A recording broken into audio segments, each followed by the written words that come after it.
Here's what nobody says out loud about spending Christmas alone. People hear it and instantly imagine a tragedy. They imagine you lying in bed staring at the ceiling, scrolling through photos of families around trees, watching everyone else live the life you're supposed to have. They imagine takeout containers, silence, and that heavy, aching loneliness. And then come the messages. Are you okay? You're really spending it alone? You don't have anyone? They try to sound concerned, but it always carries something else underneath. Shock, pity, judgment disguised as care. Like being alone on December 25th is proof that something went wrong in your life. But here's the part they can't comprehend. The loneliest Christmases you've ever lived were not the ones you spent alone.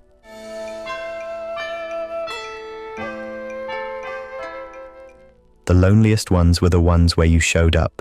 You showed up to the house, you sat at the table, you smiled at the right moments, and inside, you felt completely invisible. You were surrounded and still alone, because some families don't gather to connect. They gather to perform. They gather to prove to themselves and to everyone else that they're normal, that everything is fine, that the story looks right, and your job, every year, was to play your role. Grateful, easy, uncomplicated, the version of yourself that makes their celebration smoother. And that's why spending Christmas alone doesn't always feel like sadness. Sometimes it feels like relief. Sometimes it feels like your nervous system finally letting go of the steering wheel. Because for the first time, you don't have to become someone else. This is the psychology of people who spend Christmas alone, and it usually doesn't start in adulthood. It starts when you were small. Maybe you were 8 years old, sitting at the table while adults laughed at something you didn't understand. You had something to say, something excited you, something mattered, and you tried to speak, but someone talked over you, so you tried again, and it happened again, until eventually, you stopped trying. Not because you didn't have thoughts, not because you didn't matter, but because you learned, early, that your voice wasn't welcome, even on Christmas, even in the one place you were told you belonged. Or maybe you were 12. Opening a gift that clearly wasn't chosen for you, something generic, something safe, something that proved one simple truth: they don't actually know you. But you smiled anyway, because the pain of being unseen felt safer than the risk of making them feel guilty. So you learned to swallow your disappointment and call it gratitude. Or maybe you were 16, and Christmas Eve sounded like shouting, the same fight as last year, the same fight as next year, and while the adults were breaking the house apart, you were upstairs trying to wrap gifts with shaking hands. Not because you were excited, but because you were trying to create magic for someone else, trying to protect younger siblings from the truth, already playing peacemaker, already managing emotions you didn't create, already learning the real lesson. Christmas doesn't mean connection. Christmas means performance. You show up, you behave, you keep the peace, you make it work, and your feelings, they're inconvenient. Your needs, they're a problem, so you disappear, not physically, emotionally. Your nervous system remembers every detail, every time you tried to connect and got ignored, every forced smile over disappointment, every interrogation disguised as catching up. Every year you hoped it would feel different, and it never did. So when you became an adult and stopped showing up, you weren't abandoning family. You were refusing to keep abandoning yourself. That's why you wake up on Christmas morning now, and there's no dread in your chest, no calculating how early you can leave, no rehearsing answers to the questions you already know are coming. Just quiet, just the relief of not having to act. Maybe you chose this, maybe you didn't. Maybe they stopped inviting you, or maybe you stopped accepting invites until they finally got the message. Either way, you're here. Alone, on the day society says you're supposed to be surrounded by people who love you. And now comes the truth. It's not about hating them. It's about finally being honest about what being around them costs you, because for years you showed up. You drove hours, you brought gifts, you played the role, and every year you left more exhausted than when you arrived. Not from travel, not from food, from the emotional labor, From managing the temperature of every conversation, from bracing for passive-aggressive comments dressed as concern, from being asked about your life by people who never actually listened to the answers, your nervous system learned something before you were ready to admit it. Christmas with family is not safe, not physically dangerous, emotionally dangerous. The kind of danger that comes from being yourself around people who need you to be smaller, quieter, easier. And if you've lived that long enough, your body starts reacting before your mind makes a decision. The week before Christmas, your stomach tightens, sleep becomes lighter, dread builds like pressure in your chest. Even when you try to tell yourself, it'll be fine this year, it's never fine, because your body remembers the pattern. And in the next part, we're going to expose what that pattern really is. Not family tension, not holiday stress, but something deeper, something your body has been trying to protect you from for years. Let's talk about what showing up for Christmas actually looked like. You walk through the door, and before you even take your coat off, your body scans the room. Who's drinking too much already? Who looks irritated? Who's about to start something? Your nervous system goes into hypervigilance mode immediately. Not because you're dramatic, because you've learned the environment, and the environment has learned you. The questions start early. So, are you seeing anyone? When are you going to give us grandchildren? Still at that job? Have you gained weight? And every question is framed like curiosity, but it lands like judgment, because they're not asking to understand you. They're asking to measure you, to see if you're meeting the expectations of the role they assigned you. And you can feel it in your body. If your answer doesn't match what they want, the mood shifts. So you learn to answer in a way that keeps the room stable. You simplify the truth. You shrink the complexity of your life into something easier to digest. Because real honesty would require them to actually see you, not as their child, not as their project, not as their problem, as a full human being. And that's too much for the performance. Sometimes you try anyway. You try to share something real, a challenge you're facing, a fear, a win you're proud of, and halfway through your sentence, someone interrupts, or someone turns it into their story, or they listen just long enough to offer advice that misses the point. Because they weren't listening, they were waiting for the moment they could speak again, or they respond with the holiday cliché package. Everything happens for a reason. Just be positive. You'll figure it out. As if your reality can be solved with a greeting card sentence. So you stop sharing. You give them the highlight reel, the version of your life that doesn't require follow-up questions, the version that lets them feel like a family without doing the work of knowing you. And all of this is happening while you're also doing something else, managing everybody. Dad is louder than normal. Mum is passive-aggressive because someone didn't compliment the food. Your siblings rehash childhood dynamics that should have been handled in therapy a decade ago. And somehow, you become the mediator, the peacemaker, the emotional janitor cleaning up everyone else's mess. You absorb tension, you smooth conflicts, you change the subject at the right moment, you laugh at jokes that aren't funny, you compliment food you don't like, you perform gratitude for people who never asked what you actually need.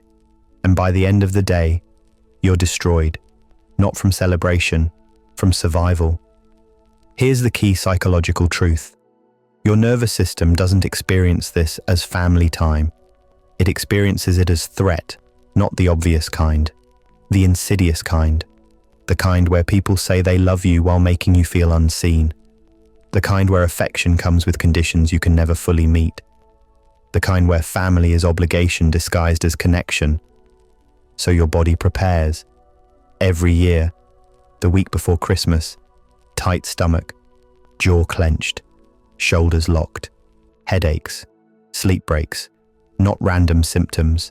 Your body is trying to protect you because sitting at that table means reading faces, tracking moods, predicting explosions, redirecting conflict, calculating what topics will trigger what person, constant alertness, hypervigilance disguised as holiday participation.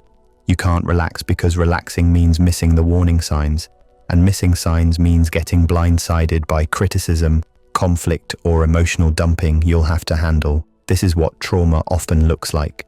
Not always one big event. Sometimes it's the slow accumulation of 1,000 small moments where you learned, being yourself here is not safe. Your nervous system does not care that they bought gifts. It doesn't care that they fed you. It cares about one thing. Every Christmas reinforces the same message. You must perform to survive. So this year when you didn't go, your body exhaled, you slept, your jaw unclenched, your shoulders dropped, and then they noticed. Of course they noticed, and the words come out like accusations. You've changed. You're distant. What happened to you? They don't ask why, they don't wonder what they did. They just know you're not performing anymore, and that makes them uncomfortable. Some call you selfish. How dare you choose peace over tradition? Some call you ungrateful after everything they did for you. But listen carefully. What they're really saying is, you're supposed to keep sacrificing yourself so we don't have to face the truth. Your absence forces them to see the gap, the space where real connection should be, and instead of asking how the gap formed, they blame you for revealing it. Now the guilt shows up, even when your body feels relief. Because the cultural programming is strong, family is everything. Blood is thicker than water, you're supposed to show up no matter what. But your nervous system doesn't speak in slogans, it speaks in symptoms. And your symptoms have been telling you the truth for years. And in the next part, we're going to flip the entire meaning of this day, because the world calls your Christmas sad, but psychologically, this might be the first Christmas you've ever had that was real. People assume spending Christmas alone is a sad ending, a tragedy, a sign you couldn't make life work. They imagine loneliness as the punishment, but they're wrong. For some people, Christmas alone is the beginning. The first honest Christmas they've had in years, maybe ever, because now you're not waking up with dread, you're not bracing for judgment, you're not preparing to manage everyone else, you're not performing a version of yourself that slowly kills you, you're just here, in your space, on your terms. And at first the peace almost feels like sadness. Not because it's sad, but because it's unfamiliar. You're used to Christmas meaning tension, so when your body feels quiet, it doesn't immediately trust it. Peace feels suspicious. The absence of obligation feels wrong, but it isn't wrong. It's just different. It's honest. Some people spend Christmas alone because family cut them off. The black sheep, the one who didn't fit the mold, the one who disrupted denial. Some people spend Christmas alone because they cut family off, because one day they finally chose themselves. Some people are alone because distance made it impossible, or because emotional distance made it unbearable. The reason matters less than the result. You are alone. And here's what's wild. Whether you chose it or it was chosen for you, the relief often feels the same, because both paths reveal the same truth. You were already alone at those gatherings, surrounded by people, completely isolated, present in body, absent in soul, performing connection while being unseen.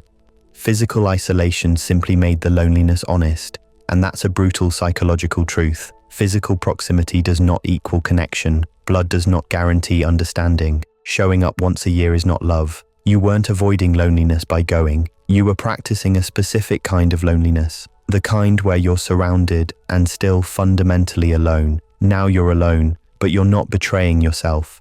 And the absence of self-betrayal feels like connection. Because what you're really doing this Christmas is not being lonely. You're protecting something. The small part of you that still believes, I deserve to be seen. Every year you showed up and performed, you lost a little more of yourself. A little more hope, a little more trust, a little more capacity to be vulnerable. And eventually you reached the point where your body said, enough. This is not giving up. This is clarity. This is self-preservation. This is you saying, I would rather be physically alone than emotionally abandoned in a room full of people who claim to love me. And that is not weakness. That is the first real boundary. Because boundaries aren't cruel. Boundaries are what you build when your nervous system finally realizes, love should not require self-erasure, so let them judge. Let them call you dramatic. Let them say you're holding grudges. They don't know what you know. They don't know what showing up costs you. They don't know that the loneliest you ever felt was sitting at their table. They don't know that being alone on Christmas is less painful than being unseen on Christmas. And they don't know this either. Sometimes the most loving act in your life is refusing to keep betraying yourself for people who will never see you anyway. So yes, this Christmas, you're alone. And it's not just okay. It might be exactly where you need to be. Not because you hate people, because you finally love yourself enough to stop accepting crumbs and calling it a feast. You're not cold, you're clear, you're not broken, you're protected, you're not giving up on connection, you're refusing the counterfeit version, and maybe one day, you'll build a chosen family, people who celebrate with you without requiring you to disappear, people who don't punish you for being real. Maybe Christmas will feel like connection again, but not today. Today, you're honoring your nervous system. Today, you're honoring your peace. Today, you are choosing yourself. And after a lifetime of choosing everyone else, and that isn't just brave, it's revolutionary.